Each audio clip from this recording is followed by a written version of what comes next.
Good afternoon and welcome to our webinar on the latest trends in Internet marketing as we found at the conference at the BIA Leading and Local Conference in San Francisco last week. I'm Chad Hill and I'm joined by Adam Stetzer. Yeah, good afternoon, everybody. Glad you could join us. We got a lot of neat stuff to talk about today. Chad and I learned a whole lot. I'm up in the Rochester office this afternoon and I'm joined by our account management team. Hello. Take it away, Chad. Cool. Well, beside the relatively moderate weather, even cold for California last week, we had a good trip and learned a lot. I think we spent most of the time in the conference, and also we had an exhibit booth there, so we had a chance to talk to a lot of different people as well. BIA-Kelsey is a company that's worked with sort of the larger media companies, radio stations, print publications, the Yellow Page industry for a long, long time, and they put on a few conferences every year, and we were especially interested in this one because it was really the state of affairs of local Internet marketing, and for that matter, even beyond just local, but even to a certain extent, some of these companies are servicing much larger clients, similar to some other resellers that we work with as well.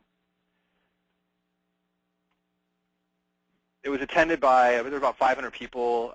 They had a number of pretty interesting speakers. I personally didn't get to see any of the really big these guys here, but I looked at all their decks. But they had Google was there talking about some of the mobile direction and product strategy. Kara Swisher, who is All Things Digital, or I believe she's still there, or maybe just now leaving All Things Digital, was there and gave a keynote. They had someone from eBay, the CEO of GoDaddy. So there were definitely a lot of thought leaders in the industry. And then it was also a company with a lot of data. So I wanted to start with just the themes that I saw there and then kind of talk through some of the data that supports these themes. I tried to kind of boil it down to the 4 things I thought were interesting for us and then for most of our reseller partners, you on the phone. I think there were 4 big takeaways. One was that these big media companies, and when I say big media, I mean these might range from, there's a lot of companies that had 5 or 10 newspapers or 5 or 10 radio stations, maybe a local Yellow Page directory company, but people who have a relatively large local sales force and have a relatively recognizable brand in that market. These guys, interestingly enough, are really interested in moving their current services more to full-service digital marketing agencies. So they're kind of getting the word that by just selling services, guaranteed click programs, whatever it might be, and that those have much higher churn rates than developing a relationship with a small business and servicing that customer across all the different types of digital, and in some cases these guys, because they are existing traditional media companies, beyond just digital, but even through traditional advertising as well. So they're trying to move their businesses in that direction, and I think that's really interesting because that's where a lot of us are. We have that local service mentality and culture that we're going to take care of our customers. So they look at this as a really daunting challenge. I think, again, all of us here look at this should be the opportunity. This is the differentiator. Don't buy those products. They're not going to service you. I can actually service you and really understand your business and how to move it forward. Another one that was just there in so many different directions, but the content marketing is really huge. One of the really interesting questions I heard people talking about is, can content marketing be solved with technology? Or is this inherently something that you have to have a journalist, a writer, a marketing person, an agency helping you do? So first I didn't even understand what they were talking about. Of course, how can you create content with technology? But I will talk about this in a minute. There's some interesting investments some bigger companies are making there that definitely all should be kind of looking out at. Another big trend that I saw that was there was that content marketing really is the core component or the kernel of so many different things that people need to be doing today. So whether that's social media management, whether it's SEO, whether it's native advertising, which we're going to talk about, these things all start with good, compelling content. So being in this market and continuing the evolution that we're all working on every day towards being excellent content marketers is critical. Hard, but critical. The last point is that there is just an amazing amount of buzz about native advertising. And, probably about a month or two, I heard people talking about native advertising, but I didn't really fully understand where this was going until I really started thinking about it and looking at it. And it's really interesting, and we're going to talk about this. But the real key thing here is that it's a way that these existing media publishers or sites out there, publishing sites, can better monetize the inventory they have. So forever, these sites have really struggled because the idea of that they get such a little amount of money on their banner advertising relative to what they used to get in print or traditional media, that they've just been hemorrhaging money. We know all of the story there. But really, native advertising, they see, first of all, there's a massive click-through rate, much better than what they're normally seeing, and it's a real opportunity for them. So we want to think about where we fit in that as well. Yeah, Chad, that term, native advertising, I can't tell you how many times I heard it, whether I was walking the floor or the sessions that I went to or down at our booth. There really was quite a bit of buzz. I think this is going to be really interesting for this community to chew on. But before you totally leave that slide, on your churn rate, that 10%, is that an annual or a monthly figure? Yeah, it's amazing. I meant to dig in on that a little bit more. That's 10% a month. So we were just astounded by that because, and in fact, what we heard from some people is that some companies that are really focused on the product, and I'm the best one to think of is you're buying a guaranteed click or you're buying some sort of just one-off widget, that they're even saying in some ways some of those products have even upwards of like 40% monthly churn. So the number is astounding.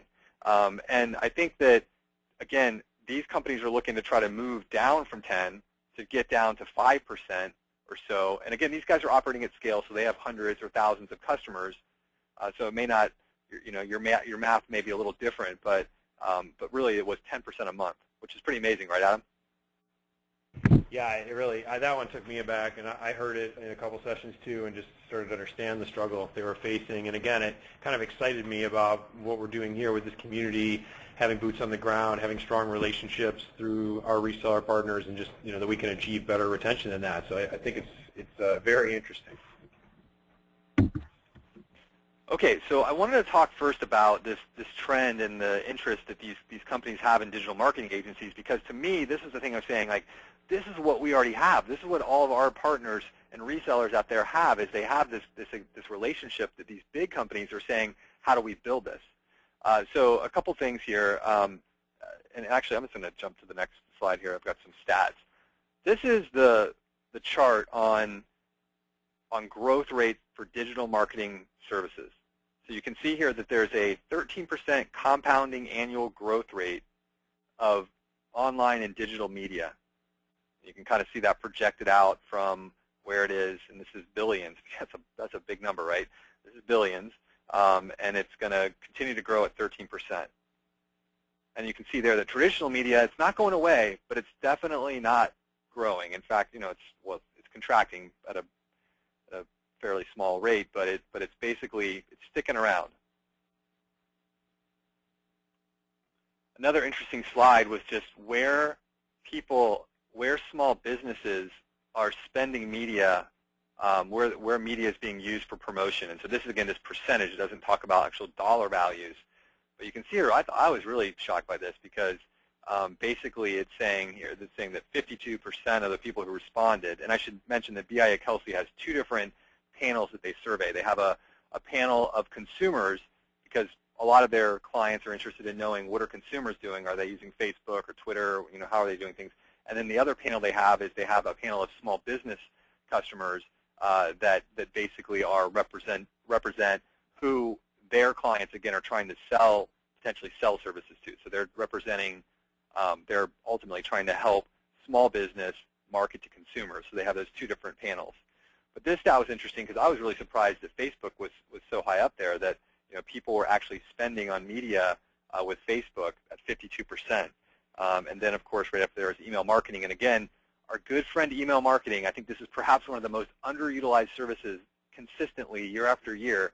But this thing email marketing is always in the top numbers here for how people learn about things and engage in things. So, here's email marketing. Again, the other big trend in the bullet at the top was just that, of these digital channels, many of them are, I think, what they call owned media, which means that, they're actually properties that are owned by a brand. So it's Google, Twitter, people like that.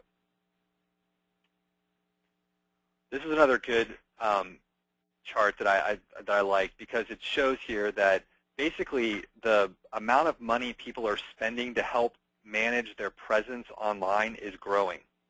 So you can see there, it says on the right, 40.9% of SMBs pay to maintain their online presence, website, profile, landing pages, social network pages, blogs, etc. And you can see there that that number is growing. I think there's a nice little stat at the bottom that just talks about, the question is, do you pay for updating, maintaining, operating website, profile, landing pages, social network pages, blogs, etc. And again, I think that's a pretty interesting fact, because we all focus a lot of time on driving traffic to the website, but there's also this opportunity to manage someone's presence across this growing number of platforms, because it's getting more complicated, right? Like, as a small business, I've got a website, I need to have a Facebook page, I have to have a Twitter profile as well. What about Pinterest? What about Instagram? I mean, it's just this proliferation of places that you need to man and understand. And so increasingly, as that number of spots where you need to maintain your presence grows, people are going to be spending more money on it. This is another interesting one, just kind of looking ahead, asking the question, what other services would the small to medium business consider? What's in their consideration set for the next period of time? So if you kind of just look at that chart, anything that's got more down the middle, more purple, is basically less likely to be used. Things that kind of come from the left a little bit more are more likely to use. So the ones that pop out there are that, again, this is another surprising one, but you got people who basically that are saying that they're either, yes, going to use, or don't use now but are likely to use in the next 12 months. Email marketing is there, so there's a nice little opportunity.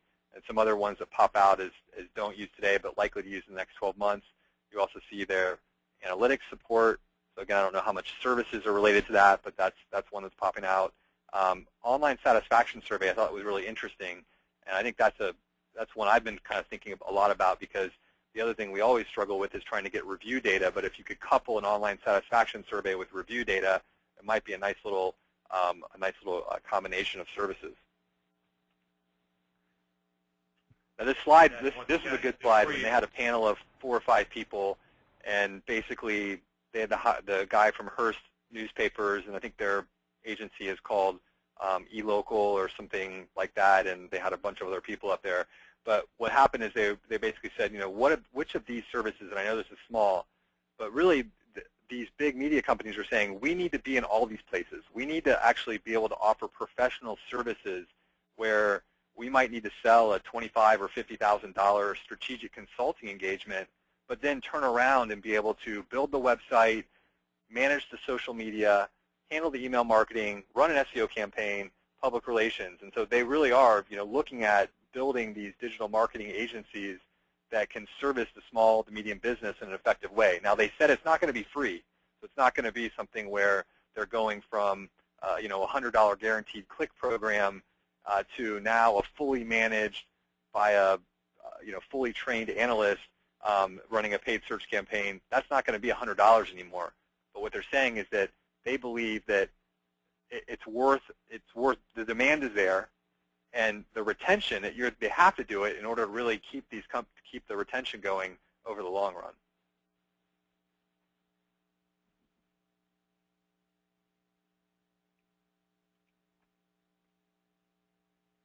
Okay, switching gears for a minute, one of the keynotes was GoDaddy, and I mentioned that one of the questions people had is there technology that can be built for content marketing?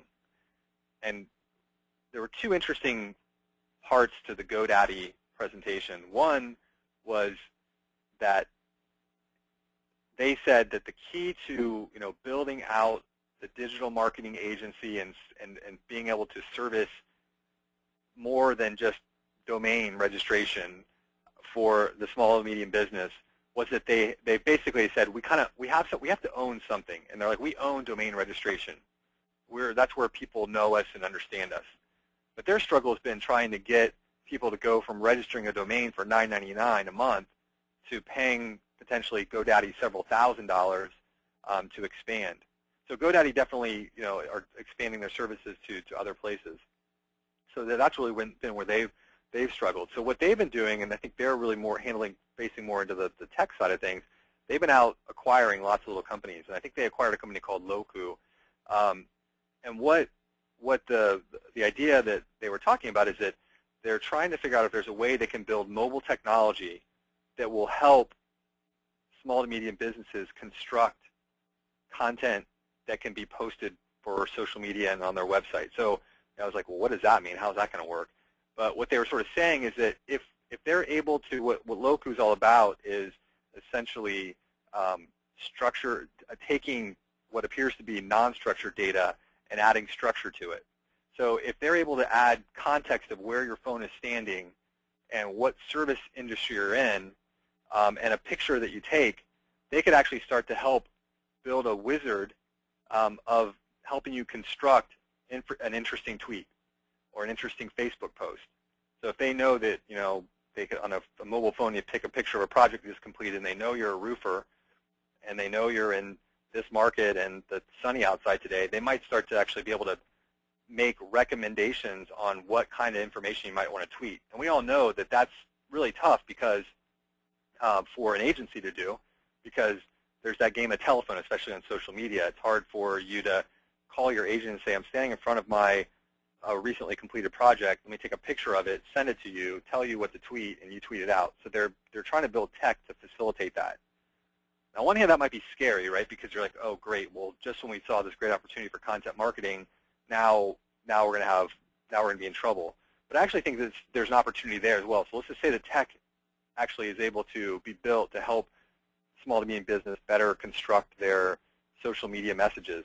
There's still going to be an opportunity for someone to assemble that information into other deliverables like ebooks or blog posts, and it may actually facilitate that, right? One of the things we struggle with all the time is just getting good information from our businesses so we can write useful and compelling information. So some of this technology actually could be used to help feed that back into us.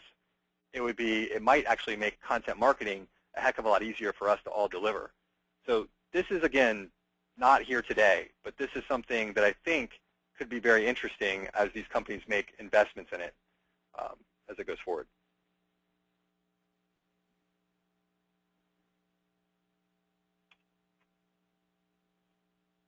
Okay, so I mentioned this idea of their approach to content marketing. I talked about big data being king, and this is a quote from Scott Howe from Acxiom. He said, the publishers with a high level of contextual information can see a lift of 212% compared to untargeted info. Now, he's speaking more from the publisher side and being able to, on the publisher side, surface more interesting information. But again, the big trend here is this big data and being able to sort of construct it in interesting ways that allows better contextual, better information for people either reading or creating content. Okay, another slide here before we switch to the next area. This was basically some interesting data and stats on just where we are with how, I'm just going to read the question. How have you typically found websites you've visited in the past month? Okay, and this has got, the light blue is 2011, the darker blue is 2012. So you can see here that actually natural search results have gone up from 50% to 54%. Then you have social networking sites. That's obviously gone up even more from 25% to 32%. Links from other websites, in this case, looks like it's gone down a little bit. Emails, interesting. This again, emails is sort of this. It's always got all this interesting information. So for whatever reason, that grew a lot. Emails from companies or brands. So either people embrace email marketing or people have started reading their email, but that's hard to believe. We all get so many emails. An email from a friend or family member, and then you can see some of the other ones here. Newspaper, magazine articles has gone down a tad. Paid search looks like it's gone up quite a bit, and then the rest of these are sort of similar. So interesting stats. I mean, I think, again, there's nothing new here that would say, okay, SEO is dead, of course, right? If 54% are still finding things through Google organic or Bing organic search, certainly isn't dead. But you look at some of the other growth places, and I think that's where we also want to be looking for opportunities. So, for example, with the social networking, and of course, email marketing that's on there as well. Right, Have you seen anything interesting on these last couple slides you want to comment on? Yeah, if you listen to the headlines, of course, you would expect the biggest jump to be in social, because that's what every blog post is about, and the lead story is always about how social is growing, growing, growing. And here, slide after slide, you're showing us that email, this old, boring workhorse, is sort of the backbone of online marketing in some ways. So I mean, SEO is still very strong, but the growth, I'm dumbfounded by that number that you're showing here, that the email growth is so big, particularly from companies and brands, because I think most people would think that technology is mature and played out. So I think that is very interesting, and I think it shows how these things all have to work together. The successful marketing campaign is not dominated by just one avenue. You've got to use all these tools, and you've got to be smart in leveraging these tools together, so that when you're sharing things on social, it's just a little sound bite. It gets them interested. It brings you to their website. You don't have their trust yet. They just came through Twitter, but they'd surrender an email to get an ebook or a white paper, which then triggers an email to them, which reinforces some brand. They're still not ready to buy, but a month later, now they're ready, and they remember you from the previous encounters, both in social and the email nurture, and they go to Google and do a branded search. So all these things really work together in a much more sophisticated way than we probably think. Yeah, and Adam, I think there's two other trends with email that could be driving some of this. I mean, one, of course, is the fact that they're on their mobile devices. So, people actually are in front of email a lot more than they used to be, because it's just so easy to be checking your email all the time. So that's clearly one trend that has to be driving some of this. I think the other big trend that's in here is that there has been just a tremendous amount of innovation around marketing automation. So you talked about nurturing campaigns. If you think about all the products out there, Infusionsoft, Eloqua, there's a gazillion of them out there now. Even HubShout's email marketing platform. Everyone is doing more to try to customize the messages, figure out when to send them, can build in paths of, if you open this email, you get this email next.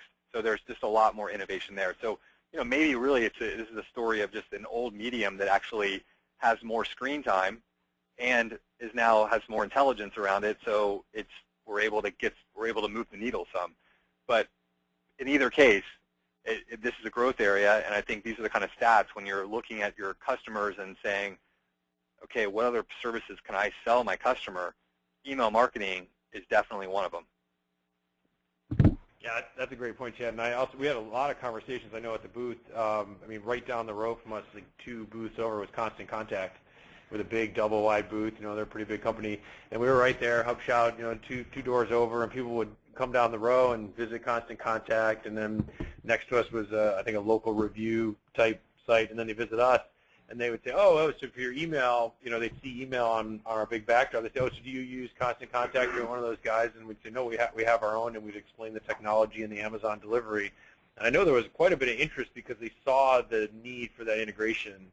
Right. So I felt a lot of interest from the people I talked to about that, having it all in one place. Yeah, I agree. Okay. All right, so one other thing here, just again, importance of online presence.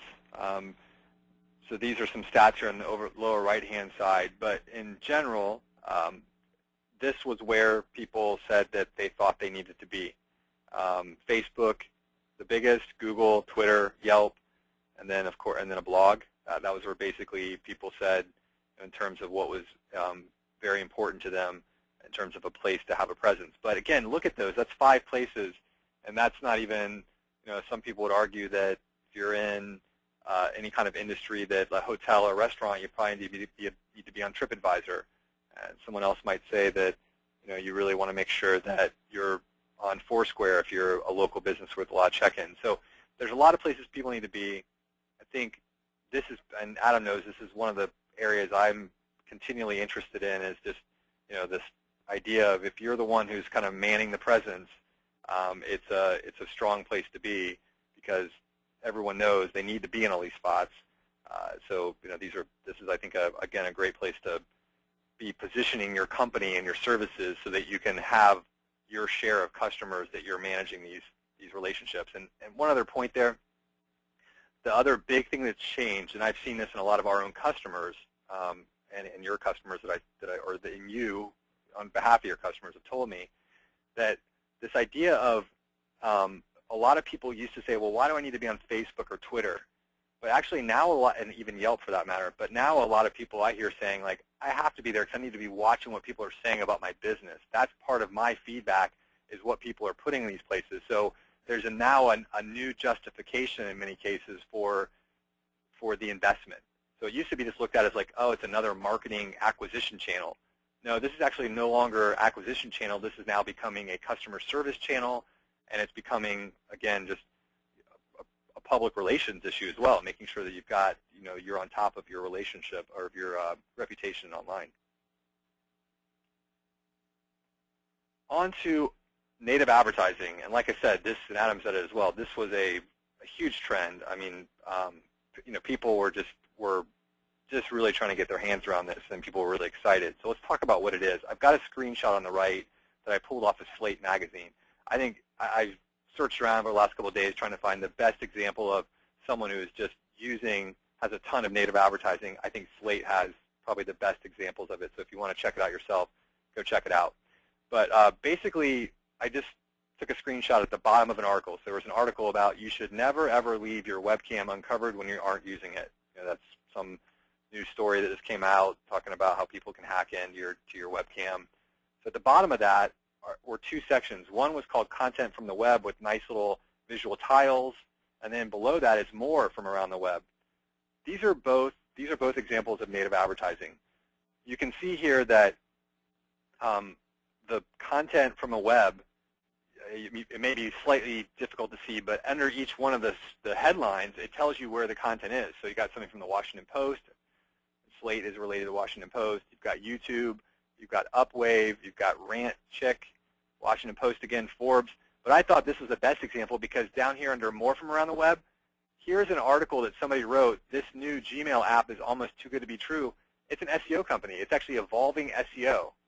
And they're paying to contextually place their ad underneath this webcam thing on the website. So this is native advertising because it's a story and it links you to a piece of content they've written on their website. So what's interesting is that there's kind of two flavors of native advertising. There's this flavor where you basically know you're leaving the site. I'm going to click on this and go to Outbrain. And then there's another flavor where the native content actually is either produced or at least hosted on Slate.com, in this case because we're looking at Slate.com. And it's even harder to tell that you're really leaving an editorial article and going to a paid article. So the reason this is really big, and it's my fourth bullet down here, is that these kinds of stories, and I only could find stats on mobile devices, but suffice it to say it's going to be around the same or maybe a little less on a desktop. But these kinds of native ads get a 406% higher click-through rate than a banner ad on a mobile device. So what these publishers are saying is, like, we have been suffering for years with this underperforming banner advertising inventory. And they're looking at this saying, people read articles and want to go to the next thing that's relevant and related. That's native advertising. And basically they can now facilitate that click and get way better monetization of their inventory, of their editorial content with that approach. Now, like I said, there's a lot of different people testing this in different ways. So it is kind of hard, and some people are doing it on a CPM basis, some people are doing it on a CPC basis. But the bottom line is that this is really going to continue to go over the next year. I think there are a lot of networks out there now that are being built. They A lot of them are more open to larger advertisers, either who are kind of cross-promoting their own content or are, have a brand awareness that would that allows them to play in the space. But my guess is the big trend for next year will be a lot of these local publications who already have some traffic are going to be looking for ways to let their small to medium businesses participate in native advertising on their website. So if you're the local paper in your market and you're trying to figure out, how do we make some money here? Well, you've got all these thousands of people who have forever been willing to pay you for ad placement in the paper. Now you can start moving these guys online, and it's a great opportunity.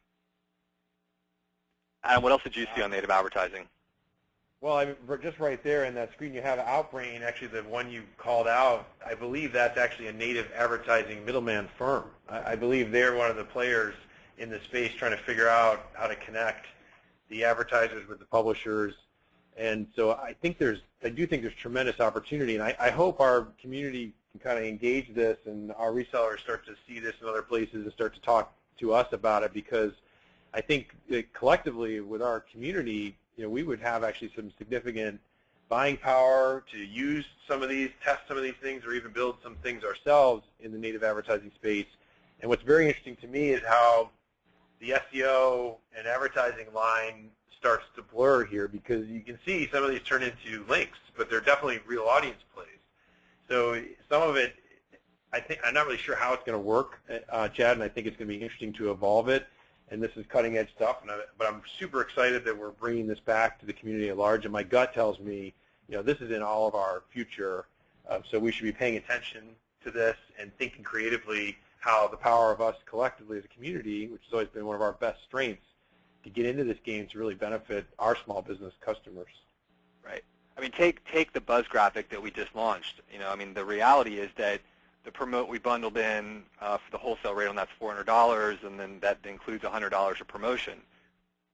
The reality is that probably spending that $100 on a native ad arrangement would be a better way to do it than maybe with social media. So it's one of those things where the great thing about our industry is that there's a lot that hasn't changed, but there are these sort of kernels of new things that there's going to be an opportunity here. My guess is that that right now, and this is always how it happens, when there's something new, there's usually sort of you have 6 to 12 months to take advantage of some real good deals.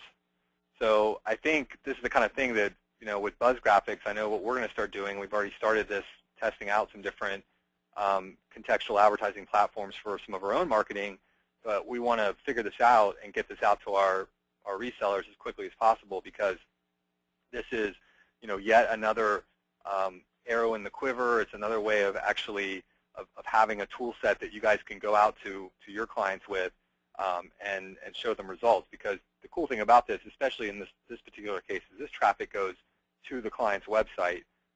But even if it didn't, and even if it went to a page hosted on that website, we would be able to, or at least from the third party or something we could pull together, be able to provide some metrics on the number of people who saw that content. Chad, the other observation I make here is that everyone we talk to at this conference, they're all coming from the advertising side. They're all coming from mostly the display advertising side, and they're chasing higher click-through rates, as you point out here in your fourth bullet.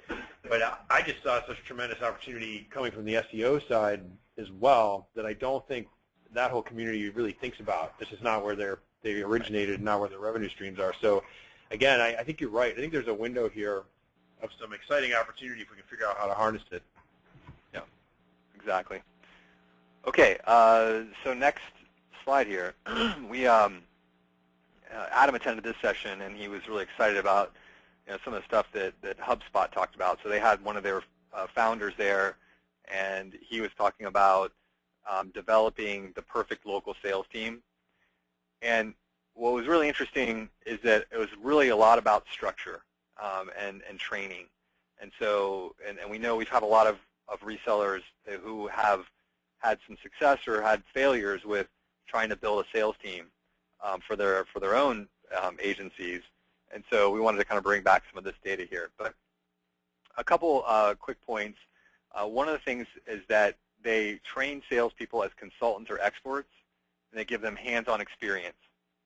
So I think, as Adam said, and again, I read the slides, didn't get to go to the session, but part of the HubSpot training is that everyone has to build a website and has to get it to rank on a long-tail term. So they have to write a blog, they give them some long-tail term, passion, topic, whatever. But what that allows the person to do is to really understand how the web works and how SEO and online marketing work, and allows them to sort of empathize and be a consultant, not just a salesperson.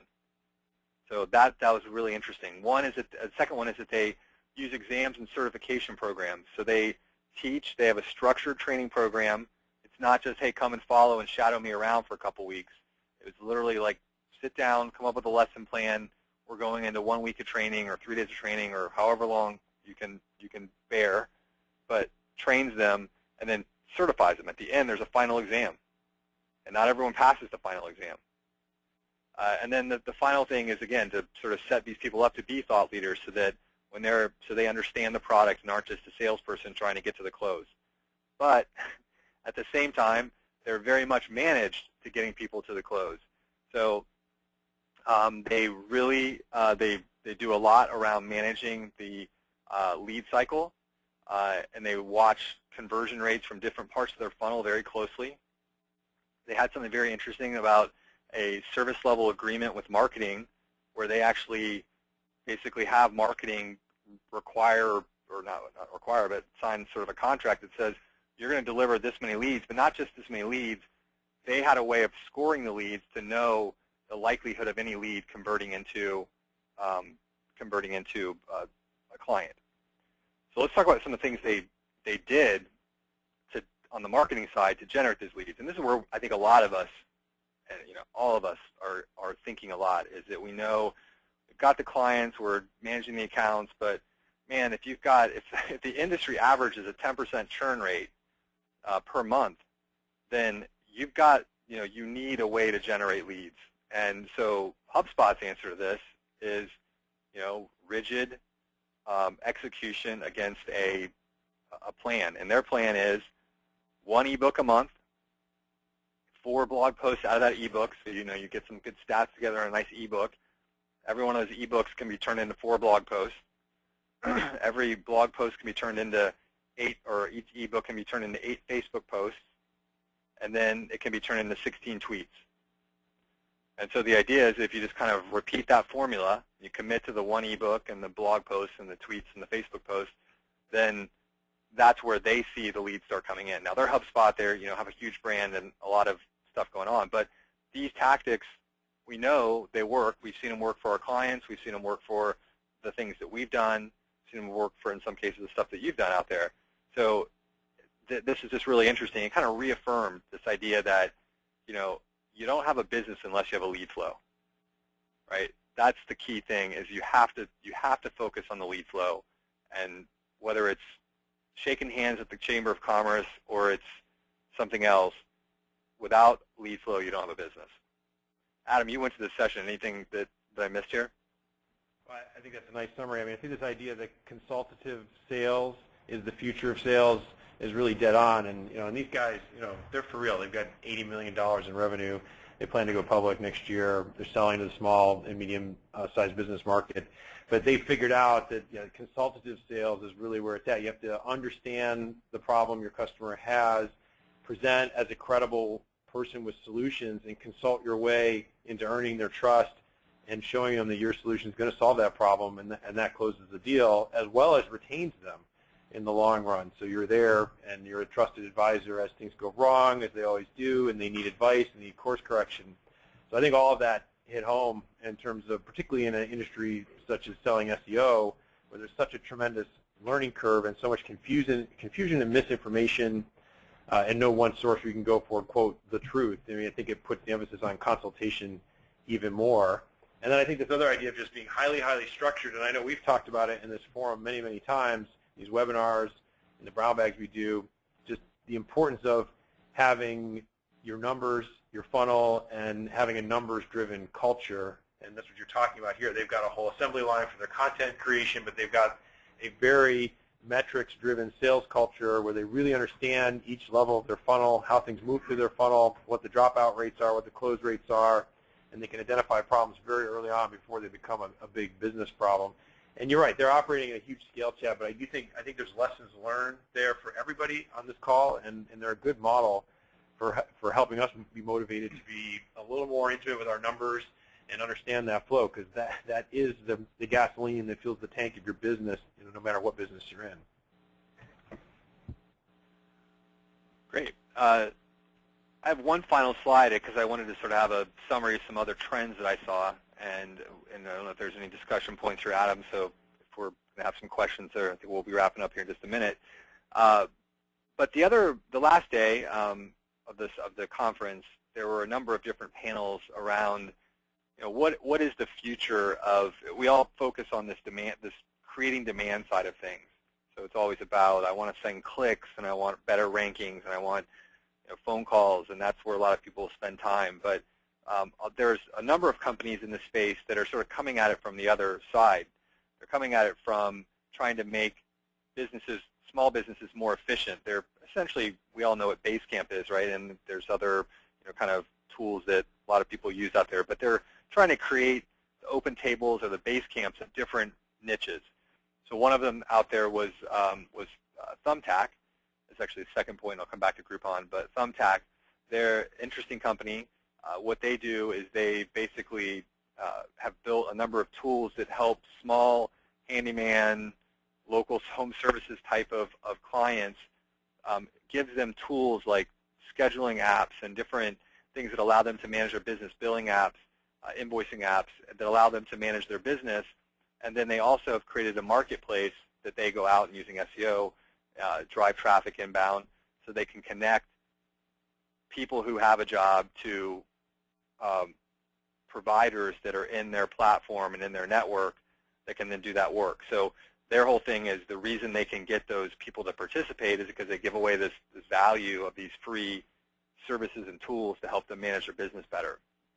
Groupon talked about this as well, where they said that the lesson they've learned over the last couple of years is that they can drive a tremendous amount of volume to a location, but they were actually creating customer service issues for Groupon and for that client. So if they sold 300 manicure, pedicure type of services, and that place never answered the phone to take a reservation or do anything else, they were actually creating a customer service problem for themselves. So they actually had to look at the business and realize, like, these guys are really good at painting nails and stuff, but they're not very good at managing and running businesses. So we need to help them be better at that. We need to help give them the tools and services to better manage their businesses so that our customers aren't going to be unhappy with the deal they buy from us. One other interesting panel was all around point of sale. Now, again, a lot of our clients tend to be professional services, home services. We do have some online retailers and some local retailers, but we don't talk a lot about point of sale. But what there's been some companies like 5 Stars that have gone out, and what they're doing is they're trying to build loyalty management systems that work across any point of sale service or product.